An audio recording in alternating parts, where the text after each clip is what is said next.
मुनीब साहब, दूसरी बात ये बताइएगा कि 2-3 हफ्तों में हमने देखा कि रुपए जो है पाकिस्तानी वो काफ़ी मुस्तहकम हुआ वर्सेस डॉलर। ढाई 3 हफ्ते पहले तो ऊँची परवाज़ जारी थी और अब रॉकेट की तरह नीचे परवाज़ जो है ये आ रही है।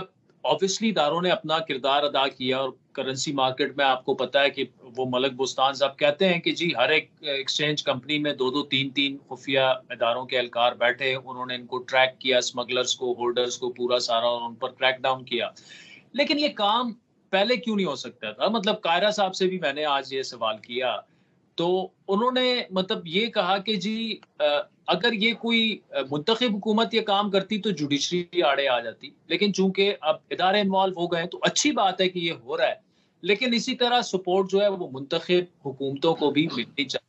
16-17 माह में डार साहब ने काफ़ी कोशिश की और उनका एक यही था कि डार साहब आएँगे और डॉलर नीचे उस तरह से हुआ नहीं, वो ऊपर ही गया। इस सारे सिनेरियो को आप कैसे देख रहे हैं? क्योंकि देखिए ना, इस वक़्त केयरटेकर गवर्नमेंट की जो परफ़ॉर्मेंस है, वो अब अवाम के सामने ऐसे आई है, देखें ना जी, 60-70 रुपए डॉलर नीचे आ गया है। Petrol, diesel obviously international market में भी कीमतें नीचे आई हैं, लेकिन ट्रिकल डाउन इफ़ेक्ट भी है, वो भी हो रहा है। और इससे इसी चीज़ को जोड़ा जा रहा है कि जी फिर तो इसी सेटअप को क्यों ना चलाया जाए? एक कि ये किया जाए। आप इसको कैसे देख रहे हैं? देखिए, मुल्क इफेक्टिवली तो इस वक़्त पूरी तरह से एस्टेब्लिशमेंट के कंट्रोल में है।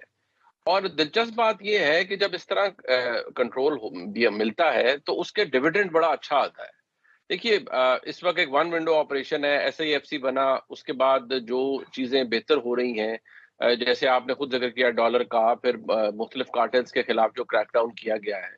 अब जो पाकिस्तान का आम शहरी है, उसको तो इस बात से गर्ज़ नहीं है कि डॉलर किस तरह से कौन से नीचे लेकर आया। उसको तो ये फ़र्क पड़ेगा कि भई अगर डॉलर रुपी पैरिटी ठीक होती है और रुपया तगड़ा होता है, उसके नतीजे में अशिया सस्ती होती है। उसके नतीजे में गाड़ियों की कीमतें नीचे आती हैं, उसके नतीजे में और इम्पैक्ट इन्फ्लेशन के ऊपर ओवरऑल पड़ता है। तो वो तो फिर इस चीज़ को एप्रिशिएट करेगा और समझेगा और कहेगा कि यही काम दुरुस्त था। जहाँ तक बात है कि मुंतखब हुकूमतें ये क्यों नहीं कर पाती, इसलिए क्योंकि मुंतखब हुकूमतों के अंदर बहुत सारे लोग उन कार्टेल्स का हिस्सा होते हैं, जो कि फिर पावर पॉलिटिक्स के अंदर भी इन्वॉल्व्ड होते हैं। बहुत सी हुकूमतें ये करने से पहले रुक जाती हैं कि भई अगर हम करेंगे तो इतने एमएनएज़ नाराज़ हो जाएँगे, इतने एमपीएस नाराज़ हो जाएँगे, ये हो जाएगा, वो हो जाएगा।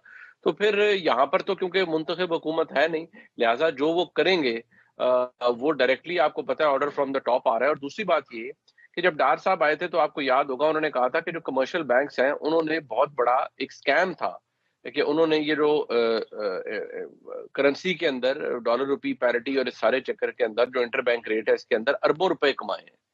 और उन्होंने एक बुरा एक बाकायदा तौर पर एक इन्वेस्टिगेशन थी जो उनके सामने आई थी। फिर डार साहब खलवत में जलवत में आपको मुझे हम सबको कहते रहे कि यार मुझे तो फोर्स किया जाता रहा कि भाई चलने दें जी, चलने दें, ना करें, फलान हो जाएगा, ये हो जाएगा, वो हो जाएगा। तो राइटली सो तो सियासी हुकूमतों के मसाइल होते हैं, लेकिन अवाम को ये चीज़ पसंद आएगी और ये कंट्रोल भी पसंद आएगा। अब जिस तरह नैब के अंदर एक दफ़ा फिर आपने देख लिया कि वही दोबारा सिलसिला शुरू हो गया है जी कि फ़ौज के अफ़सरान को इंडक्ट किया जा रहा है। अब वो प्रैक्टिस कोई नई नहीं है, पहले भी हुई थी जब जनरल खालिद मकबूल साहब आपको पता है मुशर्रफ साहब के दौर में चेयरमैन नैब थे।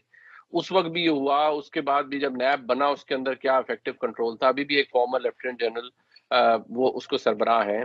नादरा के अंदर आपके सर्विंग लेफ्टिनेंट जनरल आ चुके हैं। सो मुल्क के अंदर अगर देखा जाए तो एक कंट्रोल का समा तो आपको नज़र आता है। गलत उसमें प्रिंसिपली गलत वो बात है इसलिए क्योंकि ये काम सिविल हुकूमतों का है, ये काम फ़ौज का नहीं है। लेकिन जो डिविडेंड है वो बहुत अच्छा है, वो पाकिस्तान की अवाम को भी अच्छा लगेगा, वो कहेंगे जी कमाल हो गया, डंडा देखें कैसे डंडा फेरा गया और हर कोई सीधा हो गया है। तो मुझे आपको as a common Pakistani, as a common consumer हमें तो खुशी होगी कि हमारे मुल्क में कार्टेलाइज़ेशन के खिलाफ अगर कुछ हो रहा है। बट अगर ये चीज़ें असूली तौर पर देखी जाए तो ये काम नहीं है जिस इदारे का जो ये इदारा काम कर रहा है और ना ही नैब के अंदर कोई तुक बनता है कि फ़ौज के अफ़सरान को लाया जाए, फाइनेंशियल क्राइम्स को इन्वेस्टिगेट करने के लिए।